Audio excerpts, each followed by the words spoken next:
کہ جو بیچارے غلام تھے وہ سب سے زیادہ ستائے گئے، اس لیے کہ غلاموں کے تو حقوق ہی کوئی نہیں تھے۔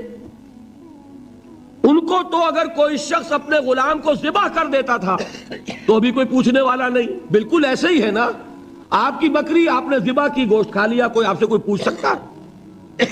جب ملکیت ہے، آپ کی بکری آپ کی تھی، آپ نے ذبح کر دی۔ غلام آپ کی ملکیت تھا، آپ نے ختم کر دیا، کوئی اس میں جرم نہیں، کوئی باس پرس نہیں۔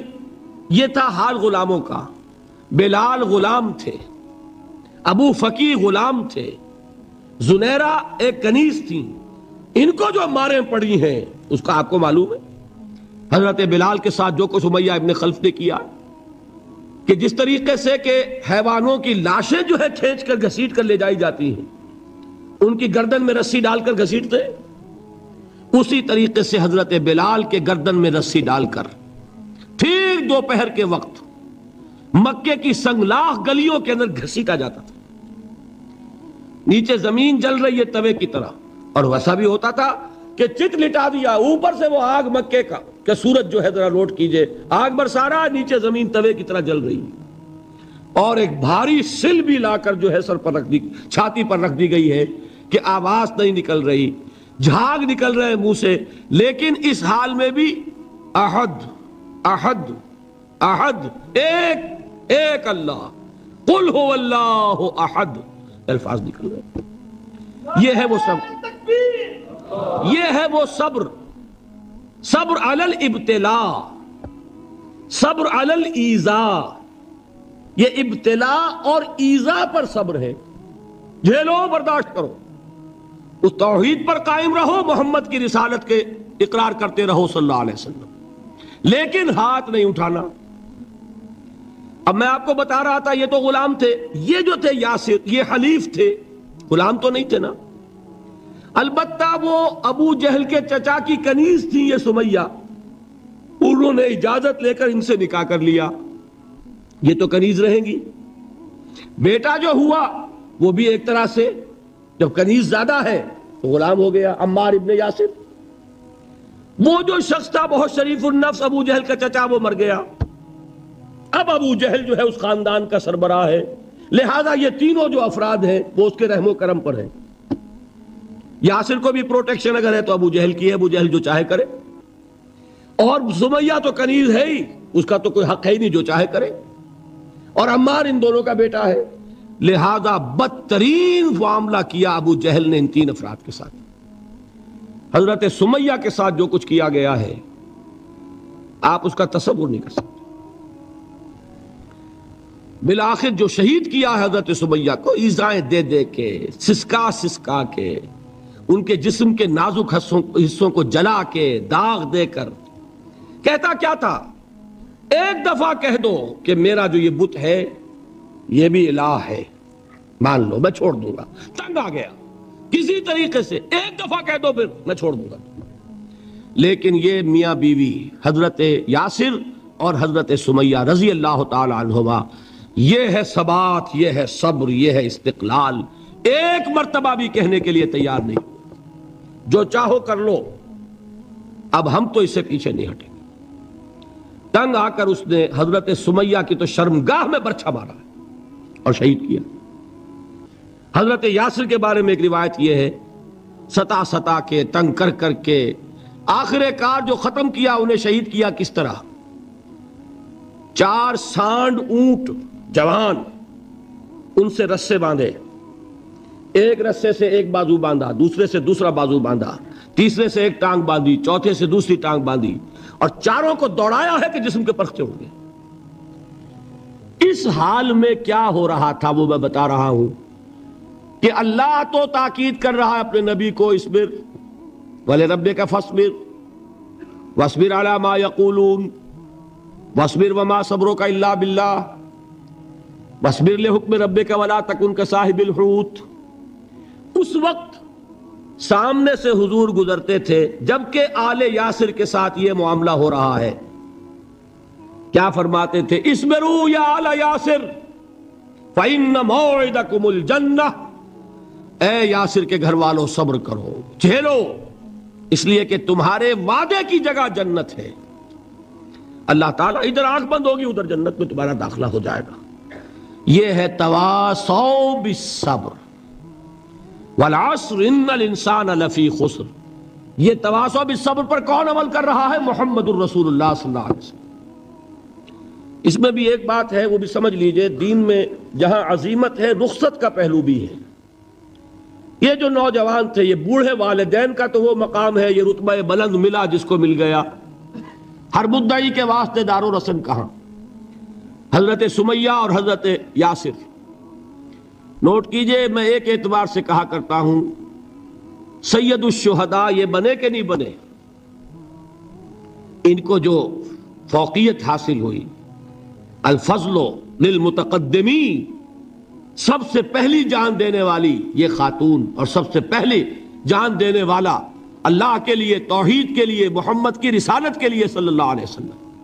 دے تو بھی محمد کی صداقت کی گواہی. یہ صداقت کی گواہی دیتے ہوئے انہوں نے اپنی جانیں دے دی. لیکن جو نوجوان عمار ہے اس نے رخصت کی راہ اختیار کی، جھیلا نہیں گیا، برداشت نہیں ہو سکا. ایک مرتبہ کلمہ کفر زبان سے نکال دیا، ابو جہل نے چھوڑ دیا، لیکن اب پشیمانی طاری ہوئی ہے میں کیا کر بیٹھا.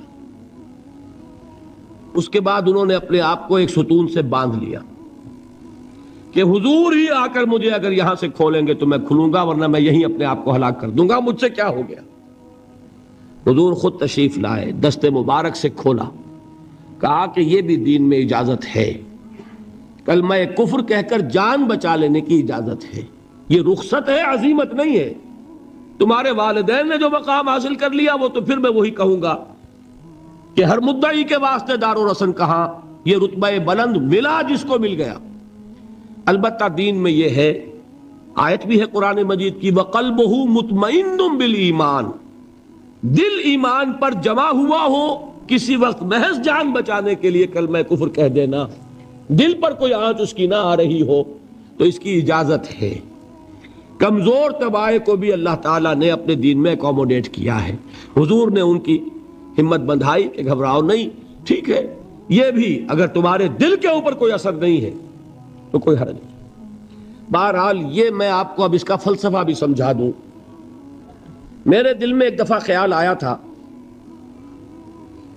جس وقت ابو جہل حضرت سمیہ اور حضرت یاسر کے ساتھ یہ سلوک کر رہا تھا، کم سے کم 30 ورنہ میرے اندازے میں 40 اشخاص، 40 مسلمان مکے میں موجود تھے. میرے دل میں اچانک ایک خیال آیا، کیا یہ بے غیرت تھے، بے حمیت تھے؟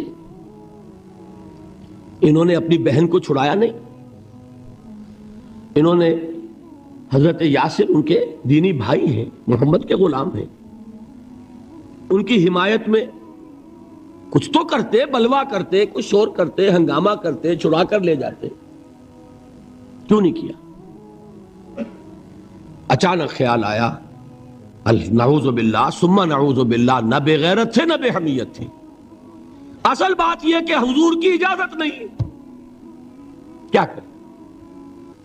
خون کھول رہا ہے، سینوں میں جوش ہے، لیکن اجازت نہیں. یہ ہے ڈسپلن کی وہ تربیت جو محمد رسول اللہ نے دی. دیکھیے، جوش میں آ کے حملہ کرنا یہ اور بات ہے، خون کھول رہا ہو اور پھر اپنے آپ کو تھامنا یہ زیادہ مشکل کام. جب خون کھولتا ہے آدمی جو جان کی پرواہ نہیں ہوتی. بدر میں جو ہوا ایک واقعہ ایک دفعہ سن کر جھجھری آتی ہے، لیکن واقعہ یہ ہے کہ جب جنگ کی حالت میں اشتعال ہوتا ہے اور خون کھول رہا ہوتا ہے وہ چیزیں آسان ہوتی ہیں. وہ جو 2 ٹین ایجرز تھے، نوجوان، جنہوں نے ابو جہل کو ہلاک کیا ہے، حضرت معاذ اور حضرت معوذ، انصاری 2 نوجوان، ان میں سے ایک کا واقعہ آتا ہے کہ ان کے ایک شانے کے اوپر تلوار کا وار پڑا، پورا شانہ کٹ گیا، بازو علیحدہ ہو گیا تقریباً، لیکن کوئی ایک تسمات لگا رہ گیا، کوئی ایک ٹینڈن ہوگا، وہ جو ہوتا ہے سخت سا سفید سا، وہ کوئی لگا ہوا ہے. انہیں پرواہ نہیں، وہ دوسرے ہاتھ سے لڑ رہے ہیں. لیکن یہ ہاتھ جو ہے یہ اب چونکہ قابو میں تو ہے نہیں، کنٹرول میں نہیں، مسلز کٹ چکے، تو یہ رکاوٹ بن رہا ہے۔ ان کے بارے میں آتا ہے اس ہاتھ کو اپنے پاؤں کے نیچے دبایا اور کھینچا اور پھینک دیا کہ یہ اس وقت میرے اس راستے میں رکاوٹ بن رہا ہے، جسم کا حصہ میرا۔ تو یہ بات بھی میرے نزدیک اتنی مشکل نہیں ہے جتنی مشکل یہ ہے کہ خون کھول رہا ہو لیکن چونکہ اجازت نہیں ہے لہذا کوئی اقدام نہ کیا۔ یہ زیادہ کڑا امتحان ہے، یہ زیادہ سخت مشکل ہے، اور اس کی تربیت دی محمد الرسول اللہ نے۔ ویسے میں نے 12 برس کہا ہے لیکن 8 برس کہنا چاہیے، اس لیے کہ مکی دور کے 12 سالوں میں سے 4 سال جو ہیں وہ صرف زبانی کلامی ایذا تھی، اور اس کا بھی ہدف تھے صرف حضور۔ وہ جو میں نے بتایا پاگل ہے، مجنوں ہے، شاعر ہے، ساحر ہے، ایک عجمی غلام اپنے گھر میں رکھا ہوا ہے، اس سے ڈکٹیشن لیتے رہتے ہیں، آ کے ہم پر دھوس جماتے ہیں، مجھ پر وحی نازل ہوئی ہے۔ یہ سب کچھ ہوا 4 برس تک، لیکن ہوا صرف حضور کے ساتھ کہ انہیں ڈی مورلائز کر دو، ان کی ہمت ختم ہو جائے، خود بخود یہ بات بیٹھ جائے گی بتاشے کی طرح۔ لیکن جب انہوں نے دیکھا کہ نہ محمد بدل ہوئے صلی اللہ علیہ وسلم، نہ ان کے ساتھی بدل ہوئے، یہ تو دعوت پھیل رہی ہے، ہمارے نوجوان جو ہے اب ان کے حلقے میں شامل ہو رہے ہیں، ہمارے اپنے لخت جگر، ہمارے اپنے چشم و چراغ۔ کون تھے مصعب بن عمیر، کون تھے عثمان غنی، کون تھے سعد ابن ابی وقاص، قریش کے اعلیٰ گھرانوں کے چشم و چراغ نوجوان، وہ آ رہے ہیں محمد کے ہاتھ پر بیعت کر رہے ہیں، اسلام لا رہے ہیں صلی اللہ علیہ وسلم۔ انہوں نے دیکھا یہ ہمارے غلاموں میں بھی یہ آگ پھیل گئی،